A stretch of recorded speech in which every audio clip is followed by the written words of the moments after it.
एकेकाळी बॉलिवूडची dream girl असणाऱ्या, निस्सीम कृष्णभक्त असणाऱ्या, मथुरा लोकसभेच्या भाजपच्या विद्यमान खासदार 75 वर्षीय हेमा मालिनी यांना भाजपनं तिसऱ्यांदा उमेदवारी देत त्यांना रिंगणात उतरवलंय। सुरुवातीला हेमा मालिनी यांना तिकीट मिळेल की नाही अशी चर्चा होती, मात्र वरिष्ठांचा विश्वास संपादन करण्यात हेमा मालिनी यशस्वी झाल्यानं त्यांच्या गळ्यात तिसऱ्यांदा उमेदवारीची माळ पडली। त्यांच्या समोर काँग्रेस सपा आघाडीचे उमेदवार मुकेश धनगर यांचं आव्हान असणार आहे। गेली 2 वर्ष भरभरून मतं मिळवत विजय संपादन करणाऱ्या हेमा मालिनी तिसऱ्यांदा विजयी होणार का? त्यांच्या समोर नेमकी कुठली कुठली आव्हानं आहेत, या सगळ्यांचाच आढावा घेऊया आजच्या व्हिडिओमधून। नमस्कार, मी भाग्यश्री आणि आपण पाहत आहात बखर लाईव्ह।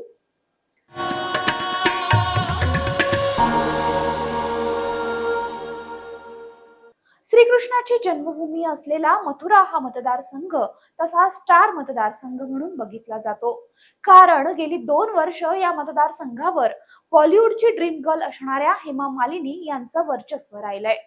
हेमा मालिनी या स्वतः एक निस्सीम अशा कृष्णभक्त आहेत।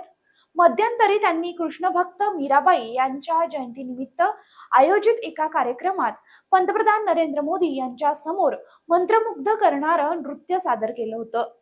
पंतप्रधान मोदी हे सुमारे 1.5 तास मीराबाईंवर आधारित नृत्य पाहत राहिले होते।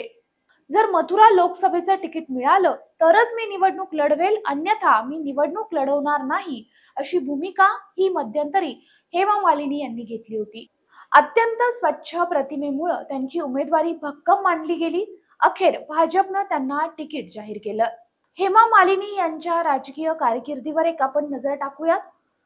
1999 मध्ये हेमा मालिनी यांनी पहिल्यांदा राजकारणात प्रवेश केला। त्यावेळी त्यांनी बॉलिवूड अभिनेते विनोद खन्ना यांच्यासाठी प्रचार केला होता। त्यावेळी ते पंजाब मधून भाजपचे उमेदवार होते। म्हणजेच 1999 पासून हेमा मालिनी या भाजप सोबत जोडल्या गेल्या आहेत।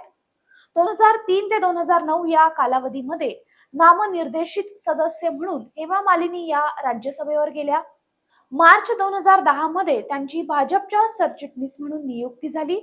2011 ला त्या पुन्हा एकदा राज्यसभेवर गेल्या आणि 2014 ला जयंत चौधरी यांच्या विरोधात विजय मिळवून त्यांनी निवडणुकीच्या राजकारणात सक्रिय प्रवेश केला। 2019 ला कुंवर नरेंद्र सिंह यांना त्यांनी पराभूत केलं आणि 6,71,293 मतांनी त्या विजयी झाल्या आणि आता भाजपनं पुन्हा एकदा त्यांना उमेदवारी देऊ केली आहे। आता त्या तिसऱ्यांदा विजयी होण्यासाठी पक्षाने त्यांना संधी दिली आहे।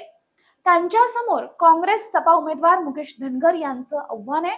खरं तर काँग्रेसनं आधी बॉक्सर विजेंदर सिंह यांची मथुरा लोकसभेसाठी चाचपणी केली होती, परंतु त्यांनी भाजपमध्ये प्रवेश केल्यानंतर ऐनवेळी मुकेश धनगर यांना उमेदवारी देण्यात आली। मुकेश धनगर यांच्या समोर हेमा मालिनी यांचं कडवं आव्हान असणार आहे, कारण त्यांना कमीत कमी वेळेत प्रचार करायचा आहे। मात्र धनगर जाट समाजातून येत असल्यामुळे त्यांना त्याचा फायदा होण्याचे हे चान्सेस जास्त आहेत। मथुरा लोकसभेतील कळीचे मुद्दे काय आहेत ते बघूयात। मथुरेतील यमुना नदीच्या स्वच्छतेचा गंभीर मुद्दा आहे, तो या निवडणुकीत हायजॅक होण्याची शक्यता आहे। मथुरेत गेल्या 10 वर्षात पाहिजे तशी रस्त्यांचा विकास झालेला नाही, त्यामुळे लोकांमध्ये याबाबतही थोडी नाराजी आहे।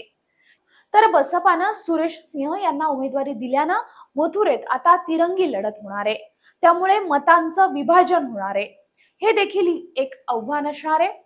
त्यामुळे या सगळ्या प्रश्नांवर हेमा मालिनी कशा प्रकारे मात करतात आणि पक्षाने पुन्हा एकदा उमेदवारी देऊन जो विश्वास त्यांच्यावर दाखवलाय त्या विश्वासाला त्या किती आणि कशा प्रकारे पात्र ठरतात, हे सगळं 4 जूनला कळेलच। हा व्हिडिओ जर आवडला असेल तर लाईक करा, शेअर करा, आमच्या चॅनलला सबस्क्राईब करा। तुमच्या प्रतिक्रिया आमच्यासाठी महत्त्वाच्या आहेत, त्यामुळे कमेंट नक्की करा। धन्यवाद।